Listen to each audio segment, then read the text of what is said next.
السلام علیکم ورحمۃ اللہ وبرکاتہ۔ آپ کی سچویشن میں شیخ سے رابطہ توڑنا یا بیعت ختم کرنا، یہ اس کا جواز نہیں ہے، یہ اسی گنجائش نہیں ہے، اور یہ بہت نقصان دہ ہوگا۔ کسی شیخ سے جب بیعت کرتے ہیں تو آپ ظاہری بات ہے اس کے سارے اسٹیپس کو، ساری شرائط کو پوری کر کے تو بس وہ اب ساری زندگی کے لیے ان کے ساتھ جڑے رہنا چاہیے۔ شیخ سے بیعت توڑنے کی صورت کنڈیشن جن میں ایسا کیا جا سکتا ہے وہ یہ کہ اگر وہ خلاف شرع کوئی عمل ہو، یا دل میں ایسی کوئی چڑ، نفرت، خدا نخواستہ بغض و عناد آ جائے جس سے اب مزید ساتھ رہنے میں نقصان ہوگا، تو شیخ کبھی خود کہہ دیتے ہیں، کبھی مزاج میں اتنا فرق ہوتا ہے کہ کہتے ہیں کہ اب چل نہیں پا رہے، بہت ہی کچھ نقصان ہو گیا، کوئی ایسا واقعہ ہوا، کوئی ایسی بات ہو گئی، وہ تو ایک الگ مسئلہ ہے۔ اس کے علاوہ جو ہے، جو آپ کی صورتحال ہے، اس میں کوئی پریشانی کی بات نہیں ہے۔ اصل میں مقصود ہے اللہ سبحانہ و تعالیٰ کی رضا حاصل کرنا، اور اللہ کی رضا حاصل کرنے کے لیے ہمیں جس رہنمائی کی ضرورت ہوتی ہے کہ نفس پہ ہمارے ذکر، تسبیحات، اذکار وغیرہ کا جو اثر ہو رہا ہے، اس کا کیا مطلب ہے، اس میں کیسے ٹیکل کرنا ہے۔ کبھی ایسی کیفیت ہوتی ہے کہ بہت دل چاہتا ہے، عبادت میں مزے آتے ہیں، لگ رہا ہوتا ہے دل، اس سے اچھا لگتا ہے، خیال آتا ہے کہ بہت بہترین چل رہا ہے، ترقی ہو رہی ہے، اور چونکہ ہم کمزور ہیں تو ہمیں یہ سمجھ میں نہیں آتی، نفس کی معرفت نہ ہونے کی وجہ سے، کہ یہ اچھا لگنا یہ کوئی چیز نہیں، اس کی نہ ضرورت ہے نہ یہ کوئی اہم چیز ہے، یہ بس خوشی ہوتی ہے تو ایک گناہ انسان وقتی طور پر اپنے آپ کو کچھ ہلکا ہلکا مزیدار محسوس کرتا ہے، ذرا انشراح صدر ہو جاتا ہے، اس سے زیادہ اس کی کوئی حیثیت نہیں ہے۔ عبادات میں لطف آنا یا مزہ آ جانا یہ مقصود نہیں ہے، محمود ہے کسی صورت میں، کچھ شرائط کے ساتھ، لیکن مقصود نہیں ہے۔ مقصود صرف اللہ کی بندگی ہے، اللہ کی عبادت ہے، اللہ کو راضی کرنے کے کام کرنا ہے، نبی اکرم صلی اللہ علیہ وسلم کی سنت کے مطابق زندگی گزارنی ہے۔ اب شیخ سے رابطہ کرنا یہ بہت اہم ہے، اور اس کی صورت خط و کتابت کے ذریعے، ٹیلی فون کے ذریعے، اور سب سے افضل یہ کہ ان کے پاس جب جب موقع ہو، بآسانی پہنچ سکتا ہو، کوشش کر کے پہنچے۔ شیخ اگر آپ سے بہت دور رہتے ہیں یا آپ ان کے علاقے میں جا نہیں سکتے ہیں کسی وجہ سے، تو ان کو اس بات کی اطلاع کر کے انہی سے یہ اجازت لیجئے کہ میں اپنے لوکل یہاں جو معاملات ہو رہے ہیں، معمولات چل رہے ہیں، مجالس ہیں، آپ ہی کے حلقے کے لوگ، ہمارے حلقے کے لوگ، ان کی تعلیمات، ان کے دروس، ان کی مجالس میں شریک ہو جائے کروں۔ یہ بھی کہنے کی ضرورت نہیں ہے، ادب یہ ہے کہ ان کو خط لکھ کے کہا جائے کہ حضرت آپ کی جو ماہانہ مجلس ہے اتوار کو ہوتی ہے، اور آپ یہاں لاہور میں اور میں اسلام آباد میں، تو ذرا کئی عرصے سے وہ ہو نہیں پا رہا، اس میں کچھ بچوں کے مسائل، کچھ گھر کے کام وام ہوتے ہیں، تو میرے لیے ذرا مشکل ہو رہا ہے۔ تو اب باقاعدہ نہیں آنے کی وجہ سے مجھے ایسا لگتا ہے کہ ترقی میں خرابی آ رہی ہے، اور ظاہر بات ہے صحبت شیخ کے بغیر یہ کام کیسے چلے گا۔ تو آپ اس میں رہنمائی فرمائیے کہ میں کیا کروں۔ تو آپ کا علاقہ جو بھی ہے، شیخ خود اس کے بارے میں معلومات کریں گے یا آپ سے پوچھیں گے، پھر وہ کہیں گے آپ سے کہ فلاں فلاں بزرگ یا جو بھی ہے، کہیں گے آپ ان کی مجلس میں جانا شروع کر دیجئے۔ بس وہ جیسے بتائیں ویسے کرنا چاہیے، بالکل تفویض کا معاملہ ہونا چاہیے، تجویز کا نہیں۔ یعنی کیا کرنا ہے شیخ بتائیں گے، آپ کو اپنی سچویشن رکھنی ہے۔ جیسے ڈاکٹر کے سامنے اپنے سیناریو رکھ دیتے ہیں، اب ڈاکٹر بتائے گا کہ کیا کرنا ہے، یہ اولاد اپنے باپ کے سامنے، بچہ بتاتا ہے کہ بھئی اسکول میں آج یہ کہا ہے ہم سے کہ یہ لے کر آؤ، تو کیا کرنا ہے، کیسے لانا ہے، کب لانا ہے، وہ اس میں نہیں، وہ ہمیں اپنی سچویشن سامنے رکھنی ہے، سچویشن بتا دیجیے، اس کے نتیجے میں وہ واضح کر دیں گے کہ کیا معاملہ ہوا۔ حضرت مولانا زکریا رحمۃ اللہ علیہ کے شاگرد اور بیت ان کے مرید ہوئے تھے، ان سے حضرت مولانا یوسف لدھیانوی صاحب رحمۃ اللہ علیہ. اب مولانا یوسف لدھیانوی صاحب رہتے تھے کراچی میں پاکستان کے اندر، اور مولانا زکریا رحمۃ اللہ علیہ اس وقت انڈیا میں، اور پھر وہاں سے مدینہ منتقل ہو گیا. تو کبھی آنا اگر پاکستان ان کا آنا ہوتا تو ملاقات ہو جاتی تھی، لیکن اب حج وج پہ ملاقات، عمرے پہ، لیکن یہاں کیا کریں، شیخ تو یہاں ہے، اس کا کیا کیا جائے. تو شیخ کوئی بات لکھی کہ حضرت دل تو چاہتا ہے کہ آپ کی مجلس میں شریک ہوں، لیکن یہ موانع ہے، مسائل ہے، نہیں آ پا رہا ہوں، کیا کروں. فرمایا کہ اطلاع اس طرح سے کرتے بھی رہیے، اپنے معمولات بھی جاری رکھیے، اپنے پڑھنے پڑھانے کا سلسلہ بھی. اور پاکستان میں کراچی میں فلاں بزرگ ہیں، انہوں نے پھر نام بتایا حضرت ڈاکٹر عبدالحی عارفی رحمۃ اللہ علیہ کا، حضرت مولانا اشرف علی تھانوی صاحب کے خلفاء میں سے ہیں. فرمایا ان کی مجالس میں چلے جایا کیجیے. وہیں حضرت مفتی تقی عثمانی صاحب اور رفیع عثمانی صاحب آیا کرتے تھے رحمۃ اللہ علیہ. رفیع عثمانی صاحب اور مولانا یوسف لدھیانوی صاحب بھی انہیں مجلسوں میں شرکت کرتے تھے یہ لوگ. اور مولانا یوسف لدھیانوی ذرا سینئر تھے، ظاہری بات ہے. ترتیب یہی ہوتی ہے کہ آپ اپنے شیخ سے ہی جڑے رہتے ہیں، یک درگیر، محکم گیر، مضبوطی کے ساتھ،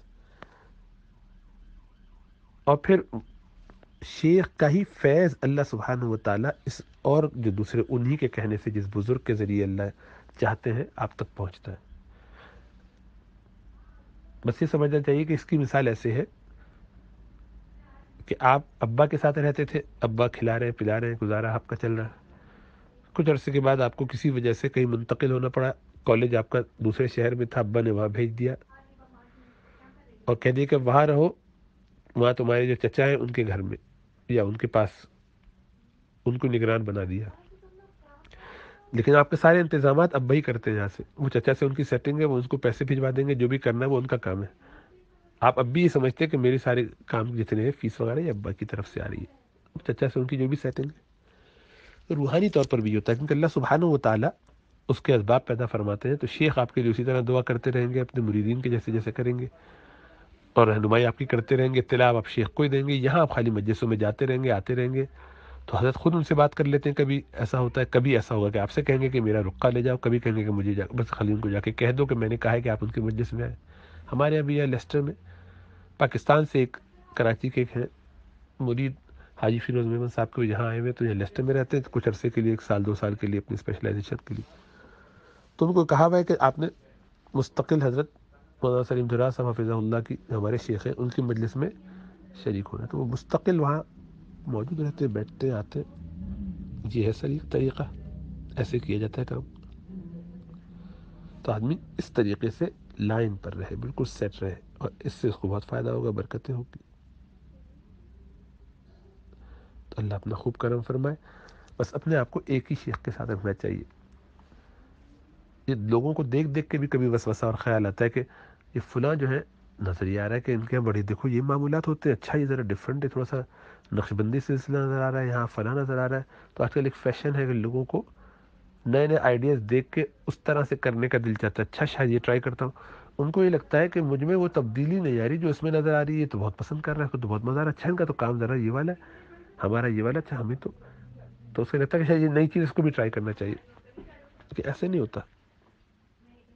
ایک بچہ کا اسکول میں داخلہ لے اور اس کے بعد وہ کہے کہ 5ویں 4تھی 3ری کے بعد کہ ہر سال اس کو دوسرے اسکولوں میں بدل دیا جائے، اس لیے کہ ان کا کریکولم زیادہ اچھا لگ رہا ہے.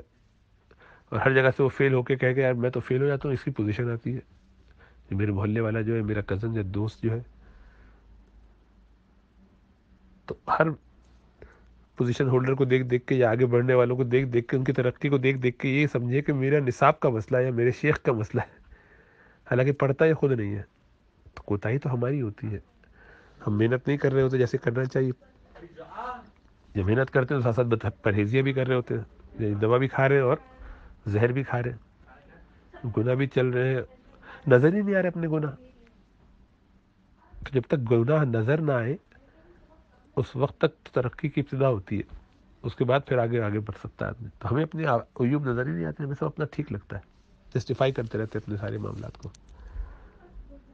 معمولات ہم سے کیے نہیں جاتے. ہم یہ سمجھتے ہیں کہ اب زیرو سے شروع کروں گا, نیا شیخ ہوگا تو اچانک سے یہ والا ان کا اسٹائل بڑا اچھا, اس سے میرا کام بہت اچھا ہو جائے گا. وہ مختلف جگہوں پہ منہ مارتے رہتے ہیں, کہیں سے کچھ حاصل نہیں ہوتا. تو اسی لیے ہمیں پوری جان لگا دینی چاہیے. اس کو کہتے ہیں توحید مطلب. توحید مطلب کا مطلب ہے کہ ہمارا مقصود, ہمارا فوکس, ہمارا ٹارگٹ بس ون, ایک ہی ہے, وہیں سے آتا ہے, یونیک ہے, بس یہی ہے. اس میں ہمیں اس سے کوئی فرق نہیں پڑتا کہ آس پاس کون لوگ ہیں کیا کر رہے ہیں. اس کی مثال یہ ہے کہ ایک بہت ہی بدصورت عورت ہو اور ایک بہت خوبصورت عورت ہو. یہ بچہ جو بدصورت عورت کے پاس ہے, اس کی گود میں ہے, اس کو وہ خوبصورت عورت لے کے اپنے ساتھ سنبھالنا چاہے, چھیننا چاہے, لے کے اپنے ساتھ جانا چاہے, تو وہ بچہ کبھی بھی اس پر راضی نہیں ہوگا, روئے گا. اس اپنی بدصورت ماں, کالی ماں کو ڈھونڈتا رہے گا, روتا رہے گا. اور وہ نیلی آنکھوں والی کتنا ہی اس کو کوشش کر لے اپنے پاس لگانے کی, یہ اس کی طرف دیکھے گا بھی نہیں. اس کو کبھی سکون نہیں آئے گا, گود میں اس کے رو رو کے برا حال کر دے گا. اس کی چھاتی کو منہ نہیں لگائے گا, وہ لاکھ کوشش کر لے. اس کو تو سکون آئے گا اپنی اسی کالی ماں کی گود میں. اگر ایسا بھی ہو تب بھی.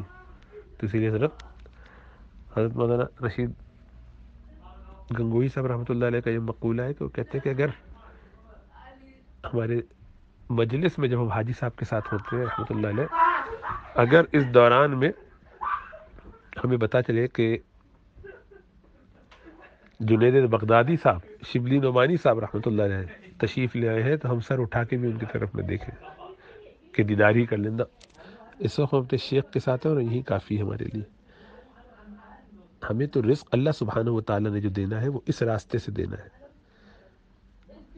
باقی چچا ہیں, ابا کا کیا مقابلہ, یہ باقی خالائیں ہیں, اماں کا کیا مقابلہ اپنوں کے پاس جو ہمارا راستہ ہے.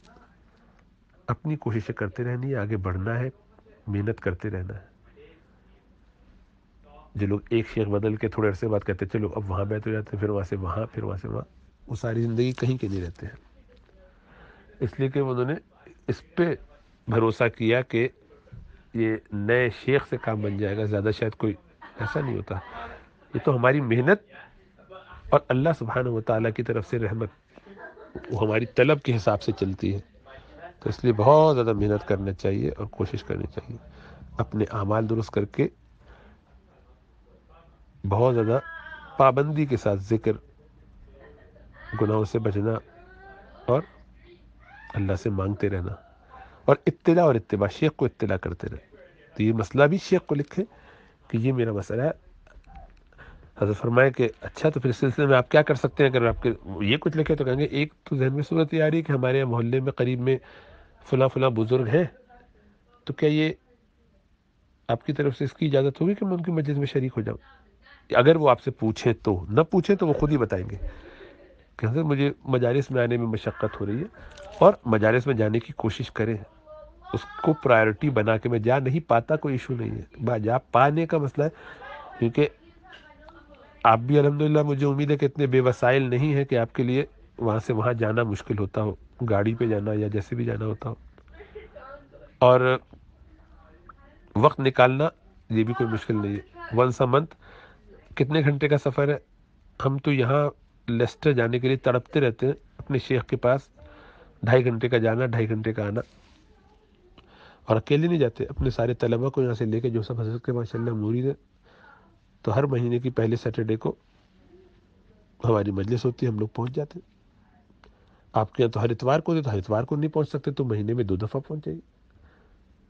4 دفعہ نہیں, 2 دفعہ, 1 دفعہ. تو آپ آخری مرتبہ کب گئے؟ اس کا مطلب یہ کہ بہت عرصے سے نہیں گئے. تو اس کا مطلب یہ پرائیورٹی نہیں ہے. تو ابھی وقتی طور پہ تو آپ کو ایسا لگ رہا ہے کہ لوکل وہاں بھی نہیں جائیں گے, وہ یہ سوچ کے کہ اچھا ابھی کل چلے جائیں گے, اگلی دفعہ چلیں گے. تو قریب میں تو ان کے تو 2-3 دن بعد ہوتی رہتی ہے, ہر آئے دن ہی ہوتی رہتی ہے. نہیں, ہمارے ساتھ ایسے لوگ بہت رہے ہیں کہ جو ہمارے ساتھ جب ہوتے تھے ہم کہتے تھے کہ چلو چلو چلو, تو نہیں جاتے, تو چلے جاتے تھے ویکینڈ وغیرہ پہ کبھی کبھی, لیکن کم. اور اس پہ ان کو غم بہت ہوا تو چھوڑ کے یہاں سے ہجرت کر کے اس علاقے میں چلے گئے. تو اس میں ایسے ہیں کہ جو ہجرت کر کے وہاں چلے گئے، اب ماشاءاللہ پابندی سے لگے ہوئے، گھر اس بنیاد پہ چھوڑا کہ شیخ کے ساتھ رہنا ہے، ان کے قریب رہنا ہے. اور ایسے بھی ہے کہ یہاں ہمارے ساتھی تو جاتے تھے، ہم نے ان کو منع کیا کہ نہیں یہی رہو، کیا پریشانی، نہیں بہت مانے نہیں. تو اس کے بعد وہاں گئے، سال بھر وہاں رہ کے آئے. سال بھر میں ایک دفعہ خالی ملاقات کی، یہاں سے کم از کم 12 دفعہ ملاقات ہو جاتی. گئے نہیں مجلسوں میں، یہ سوچے کہ اب چلے جائیں گے اب چلے جائیں گے. تو یہ سب تو ڈھکوسلے ڈرامے جو نفس کرتا ہے، کام وام نہیں کرنا، بس یہ سب باتیں ہیں. تو بس ہمیں اپنے نفس کو ایک ٹیٹوا اس کا دبا کے، جوتے لگا کے صرف کام پہ لگے رہنا چاہیے. دیکھا دیکھی، نئے نئے آئیڈیا ادھر ادھر کے نا، یہ کوئی پارٹی پکنک تھوڑی ہے. لگے رہے آدمی دنیا سے تو بالکل بے پرواہ ہو جائے کہ لوگ کیا کر رہے ہیں، بس مجھے اپنا کام کرتے رہنا ہے. اور پھر اس کی برکتیں پھر دیکھیں. یعنی اتنا خیال اپنے شیخ کے بارے میں ہونا چاہیے کہ ان کے علاوہ کبھی کسی اور کی طرف توجہ ہی نہ جائے. شیخ سے ایسی محبت، اللہ خوب عمل عطا فرمائے، خوب ترقیات سے نوازے، خوب برکتیں عطا فرمائے. اور پھر کیا، بعض اوقات تو یہ بھی ہوتا ہے، یہاں قریب والے شیخ پکڑے، ان کے ساتھ یہ امید تھی، کچھ عرصے گئے، اس کے بعد پھر ادھر ادھر سستی میں آ گئے، کیونکہ نفس کو تو نئے نئے ڈرامے چاہیے. اور پھر اگر رہے بھی پابند تو پتہ چلا کہ نوکری تبادلہ ہو گیا، اب کیا کریں گے، تو وہاں جا کے نئے ڈھونڈتے رہیں گے. تو کہیں کہ نہیں رہ پاتے پھر. اور خدا نہ خواستہ شیخ کو پتہ چلے اور ان کو دل میں سے تکدر ہو جائے تو اس سے بہت نقصان ہو جاتا ہے. اس لیے اس سے بہت بچنا چاہیے. اللہ اپنا فضل کرم فرمائے. السلام علیکم ورحمۃ اللہ.